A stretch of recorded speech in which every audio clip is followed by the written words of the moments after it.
आज का पहला प्रश्न है कि बहादुर शाह प्रथम के संदर्भ में निम्नलिखित कथनों पर विचार करें। पहला है कि दिल्ली के अंतिम मुगल बादशाह थे और इन्हें शाह आलम प्रथम के नाम से जाना जाता है। तो इसका कौन सा कथन जो है वो सही है? केवल एक, ना तो एक ना ही दो, केवल दो या फिर दोनों। तो जो इसका सही जो आंसर है वो आपका है सी ऑप्शन। ठीक है, सी ऑप्शन इसका जो है सही है कि केवल दो। दूसरा कथन सही है, पहला कथन जो है वो गलत है, क्योंकि बहादुर शाह प्रथम का जन्म जो है वो 1643 में हुआ था और इसकी मृत्यु जो है 1712 में हुई थी। और दिल्ली सल्तनत का ये मुगल साम्राज्य का ये 7वां शासक था। इसका बचपन का नाम मुअज्जम था और औरंगजेब का ये दूसरा पुत्र था। बहादुर शाह प्रथम को ही शाह आलम प्रथम या आलम शाह प्रथम के नाम से भी जाना जाता है। बहादुर शाह प्रथम के 4 पुत्र थे, जहांदार शाह, अजीम उस्सान, रफी उस्सान और जहान शाह। औरंगजेब की मृत्यु जब 1707 में हुई तो उसके बाद 63 वर्ष की आयु में मुअज्जम शाह आलम प्रथम के नाम से या बहादुर शाह प्रथम के नाम से लाहौर में शाहदौला नामक पुल पर मई 1707 में बहादुर शाह के नाम से अपने आप को सम्राट घोषित किया। उत्तराधिकार को लेकर बहादुर शाह प्रथम और आजम के बीच सामोगढ़ के पास जजाऊ नामक युद्ध हुआ और जजाऊ का युद्ध जो है 18 जून 1708 में। इस युद्ध में आजम शाह मारा गया। बहादुर शाह प्रथम गद्दी पर बैठने वाला सबसे वृद्ध मुगल शासक था। बादशाह राजकीय कार्यों में इतना अधिक लापरवाह था कि इसे साहे बेखबर कहा जाता है। एक इतिहासकार है सिडनी ओवन, उन्होंने बहादुर शाह प्रथम के बारे में यह कहा कि यह अंतिम मुगल बादशाह है जिसके बारे में कुछ अच्छे शब्द कहे जा सकते हैं। ठीक है, तो सही आंसर जो है वो सी ऑप्शन। अगला प्रश्न है,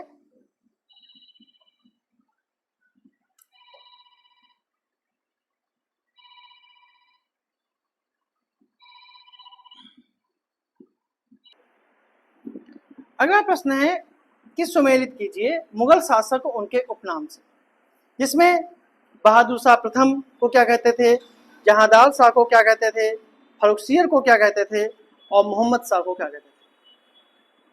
तो कूट के आधार पर हमें चयनित करना है। ठीक है, तो बहादुर शाह को साहे बेखबर कहते थे, जैसा कि हमने अभी बताया। जहांदार शाह को लंपट मूर्ख कहते थे, फरुखसियर को घृणित कायर कहते थे, मोहम्मद शाह को रंगीला कहते थे। तो इसका सही सुमेलन जो है वो ए ऑप्शन है। ठीक है, इसके अलावा अगर बात करें तो 1707 में जब औरंगजेब की मृत्यु हुई तो उसके मृत्यु के बाद भारतीय इतिहास में एक नए युग का उद्भव हुआ जिसे उत्तर मुगल काल कहते हैं। औरंगजेब की मृत्यु के बाद मुगल साम्राज्य का पतन भारतीय इतिहास की एक महत्वपूर्ण घटना है, क्योंकि इस घटना ने मध्यकाल का अंत करके आधुनिक भारत की नींव रखी। अगला प्रश्न है, फर्रुखसियर के संदर्भ में निम्नलिखित कथनों पर विचार करें कि उसने सैयद बंधुओं की सहायता से राज सिंहासन प्राप्त किया, उसने जजिया कर समाप्त कर दिया और इसी के समय ही बंदा बहादुर को दिल्ली में फांसी दे दी। तो कौन सा कथन सही है? 1 और 2, 1, 2, 3, केवल 3 या फिर 2 और 3। तो जो इसका सही जो आंसर है वो आपका है बी ऑप्शन, 1, 2, 3। मतलब कि इसके तीनों कथन जो हैं सही हैं कि फर्रुखसियर जो था वो मुगल वंश के अजीम उस्सान का पुत्र था। सैयद बंधुओं में अब्दुल्ला खां हुसैन अली खां थे, जिनकी मदद से फर्रुखसियर 11 जनवरी 1713 को मुगल राज सिंहासन पर बैठा। फर्रुखसियर के काल में ही 1716 में बंदा बहादुर को फांसी दिल्ली में दी गई और उसके गद्दी पर बैठते ही सैयद बंधुओं ने जजिया कर समाप्त करवा दी। फर्रुखसियर ने राजा जय सिंह को सवाई की उपाधि दी और फर्रुखसियर के समय ही महत्वपूर्ण घटना सिख विद्रोह की समाप्ति। मोहम्मद शाह रंगीला की बात करें तो मोहम्मद शाह रंगीला जो था उसका जन्म 7 अगस्त 1702 में हुआ और उसकी मृत्यु 26 अप्रैल 1748 को। और यह मुगल वंश का 14वां बादशाह था और इसने सबसे उत्तर मुगल काल में सबसे अधिक समय तक शासन किया, 1719 से 1748। रंगीला जो था जहान शाह का चौथा बेटा था। मोहम्मद शाह के शासन काल में ही बंगाल, बिहार, उड़ीसा में बंगाल में मुर्शीद कुली खां, बंगाल और बिहार में मुर्शीद कुली खां, अवध में सादत खां और दक्षिण में निजामुल मुल्क ने अपनी स्वतंत्र सत्ता स्थापित की। मोहम्मद शाह एक अयोग्य शासक था। उसका अधिकांश समय पशुओं की लड़ाई देखने और मदिरा के बीच गुजरता था। इसी कारण इसे रंगीला के नाम से भी जाना जाता था। अगला प्रश्न है कि निम्नलिखित में से घटनाओं पर विचार करें कि प्लासी का युद्ध, पानीपत का तीसरा युद्ध, फारस के शासक नादिर शाह का दिल्ली पर आक्रमण, तो इनमें कौन सी घटनाएं मुगल शासक आलमगीर द्वितीय के शासनकाल में हुई?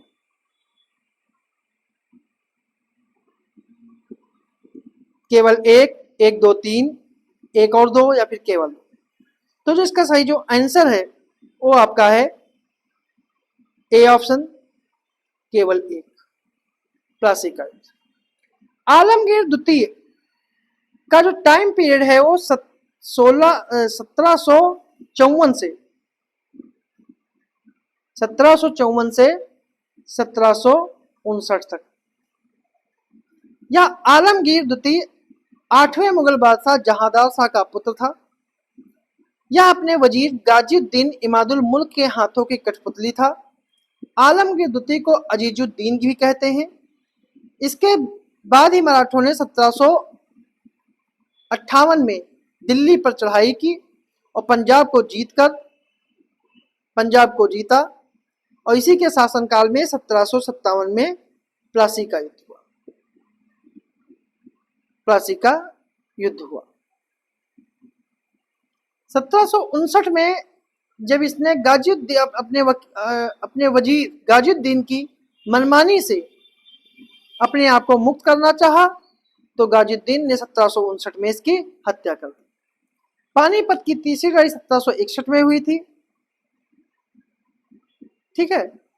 और नादिर शाह ने जो आक्रमण 1739 में मोहम्मद शाह रंगीला के समय किया था और जो वापसी समय तख्ते हाउस और कोहिनूर हीरा यहां से ले गया था। अगला प्रश्न है मुगल शासक शाह आलम द्वितीय के संदर्भ में विचार करें कि यह आलमगीर द्वितीय के उत्तराधिकारी के रूप में 1759 में सिंहासन पर बैठा और यह अंतिम मुगल बादशाह था। तो इसका कौन सा कथन जो है सही है? केवल दो, दोनों, ना तो एक ना ही दो, या फिर केवल एक। तो जो इसका सही जो आंसर है वो आपका है डी ऑप्शन, केवल एक।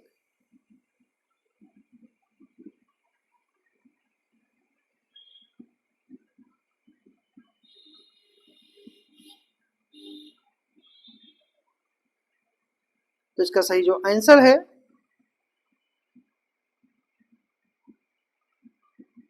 डी ऑप्शन, केवल एक।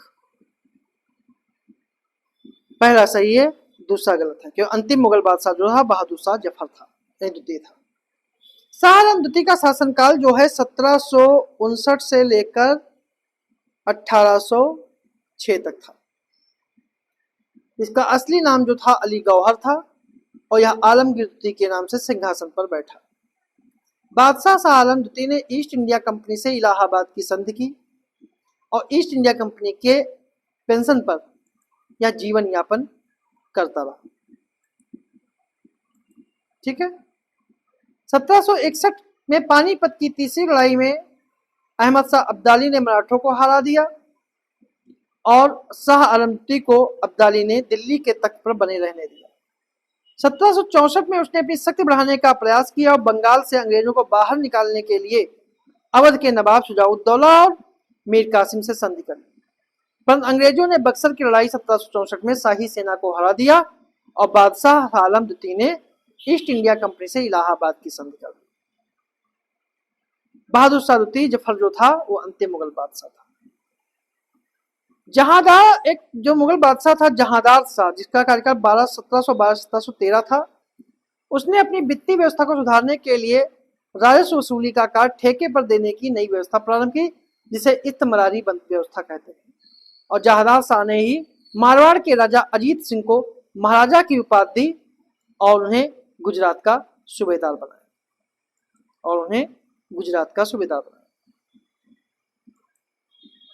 ठीक है, अगला प्रश्न है, बक्सर के युद्ध के संदर्भ में निम्नलिखित कथनों पर विचार करें कि यह युद्ध बंगाल के नवाब मीर कासिम, अवध के नवाब शुजाउद्दौला और मुगल शासक शाह आलम की संयुक्त सेना और अंग्रेजों के मध्य लड़ा गया था।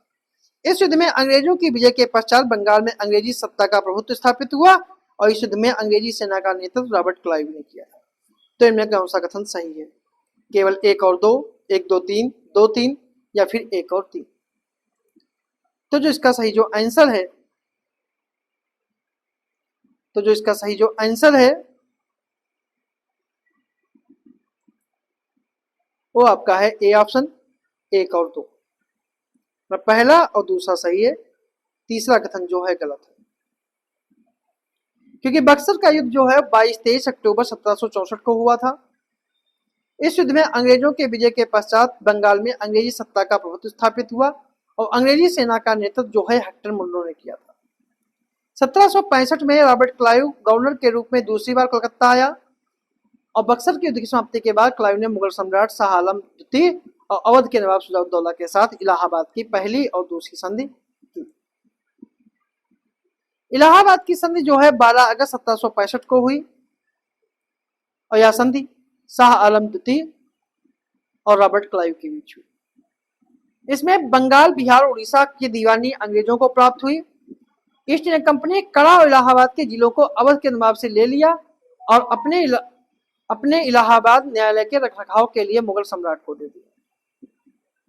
मुगल सम्राट को दीवानी अधिकारों के बदले 26 लाख की वार्षिक पेंशन का वादा किया गया और दूसरी संधि जो 16 अगस्त को 1765 को शुजाउद्दौला के बीच की गई, इसमें अवध के नवाब को बहाल कर दिया गया, कड़ा और इलाहाबाद को छोड़कर। नवाब को अवध के खर्च पर एक ब्रिटिश टुकड़ी को बनाए रखना था। कंपनी को अवध प्रांत में मुक्त व्यापार अधिकार दिए गए और युद्ध की क्षतिपूर्ति के रूप में कंपनी को 50 लाख का भुगतान करना तय हुआ। तो इसका सही जो आंसर है वो ए ऑप्शन। ठीक है, 1 और 2। तो ये थे हमारे आज के कुछ प्रश्न।